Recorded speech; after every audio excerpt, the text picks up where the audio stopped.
Assalamualaikum warahmatullahi wabarakatuh. Hai semuanya, apa kabar? Semoga kalian sehat selalu ya, dan jangan lupa tentang protokol kesehatannya. Sebelum kita memulai pembelajaran hari ini, alangkah baiknya kita berdoa sesuai dengan keyakinan masing-masing. Berdoa dimulai.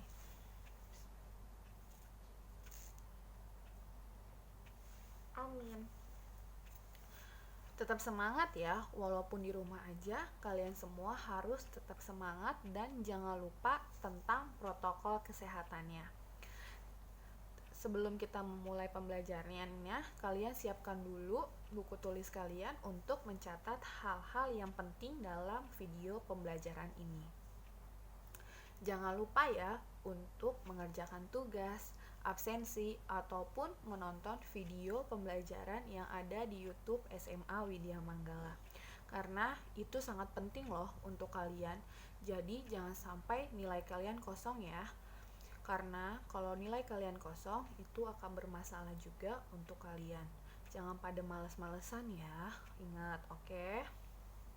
Nah, di bab ini kita sekarang membahas tentang kajian ilmu sosiologi dalam pemecahan masalah sosial di Indonesia. Nah, dalam ilmu sosiologi ini sangat penting untuk memecahkan masalah yang ada di Indonesia. Karena dengan adanya ilmu sosiologi ini dijadikan upaya pemecahan sosial secara terperinci yang diajarkan dalam ilmu sosiologi. Karena ilmu sosiologi menyuguhkan metode-metode sosial yang mampu menjadi metode penanggulangan masalah-masalah sosial yang ada di Indonesia. Jadi sangat penting untuk mempelajari sosiologi. Karena kata sosiologi, ilmu sosiologi aja adalah ilmu sosial yang mempelajari kehidupan bermasyarakat, ya kan? Nah, dengan berbagai usaha ataupun metode masalah sosial yang ada, nah, tetapi ada salah satu cara dari ilmu sosiologi yang dikatakan ampuh untuk memecahkan masalah sosial yang ada di Indonesia. Nah, dengan cara bagaimana sih ilmu sosiologi memecahkan masalah sosial yang ada di Indonesia? Nah, di sini ada menurut Abdul Syani tahun 1987 ada beberapa metode yang disuguhkan dari pengetahuan sosiologi. Ini dari ilmu sosiologi ya, salah satunya menurut Abdul Syani. Yang pertama adalah metode coba-coba. Dari kata coba-coba aja udah membuat kayak berarti percobaan ya. Nah, trial and error methods, yaitu cara penanggulangan masalah sosial yang paling sederhana. Nah, metode ini adalah masih dipakai sama orang yang masih berpikiran kalau itu tuh sederhana. Contohnya orang yang ada di kampung atau orang yang ada di pedalaman. Nah, contohnya dengan cara itu meminta bantuan seorang dukun atau dengan memberikan sesajen yang diletakkan pada tempat-tempat tertentu. Nah, itu contoh dari metode coba-coba. Jadi masih mengikuti cara-cara lama atau cara sederhana. Contohnya saja dengan menggunakan dukun untuk menyelesaikan masalah. Pasti kalian tahu ya caranya seperti apa. Nah, yang kedua adalah metode analisis. Nah, dengan cara ini masalah sosial dengan melakukan penelitian secara alamiah atau ilmiah.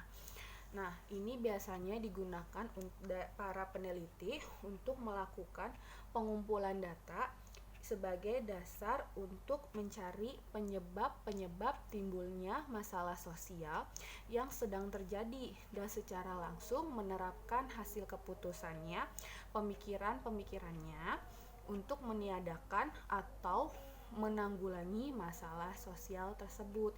Jadi sudah diteliti nih, sudah dianalisis maksudnya. Jadi pas saat dianalisis sudah ditemukan jawabannya untuk menanggulangi masalah tersebut. itu di metode analisis. Nah, kalau yang coba-coba tadi masih menggunakan sederhana, sedangkan analisis langsung ditindak pada saat itu juga, seperti itu. Nah, yang ketiga ada perencanaan sosial. Perencanaan ini adalah suatu metode yang didasarkan pada fakta-fakta menurut hasil penelitian ilmiah dan bukan berdasarkan penelitian praktis atau perhitungan. Sama seperti yang tadi di metode analisis ini sama, jadi langsung pada saat itu juga. Nah, perencanaan sosial ini sangat penting di kehidupan sehari-hari masyarakat modern. Nah, perencanaan sosial ini memiliki 4 syarat. Yang pertama, adanya modernitas. Maksudnya, adanya modernitas ini adalah kemajuan zaman. Jadi, semua pelaku manusia atau masyarakat harus sudah mengikuti era zaman yang sudah ada atau zaman modern gitu. Yang kedua, adanya pengumpulan informasi yang baik. Nah, dengan penelitian ini, peneliti itu harus memiliki informasi yang baik, akurat, sesuai dengan data yang ada. Karena kan untuk merencanakan sesuatu untuk memecahkan masalah sosial. Yang ketiga, adanya dukungan masyarakat. Nah, ini sangat penting nih, dengan adanya dukungan masyarakat, insya Allah akan menemukan jalan untuk menanggulangi masalah-masalah sosial yang ada di masyarakat. Contohnya seperti kemiskinan. Nah, kalau misalnya para masyarakat ini mau bekerja sama dengan pemerintah, insya Allah pasti kemiskinan ini akan tertangguli oleh pemerintah, ya kan, seperti itu. Yang keempat, adanya sikap pemimpin yang progresif. Nah, di sini yang keempat ini lebih mengatakan kepada pemerintah. Pemimpinnya itu pemerintah. Nah, maksudnya progresif adalah progresif itu kata dari kemajuan.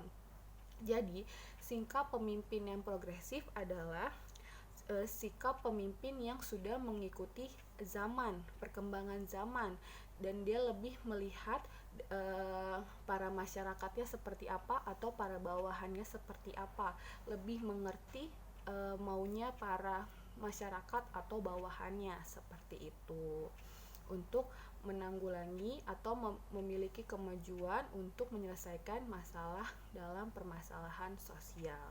Nah, jadi ada 3 metode ya menurut Abdul Syani. Yang pertama, metode coba-coba dengan menggunakan hal yang sederhana.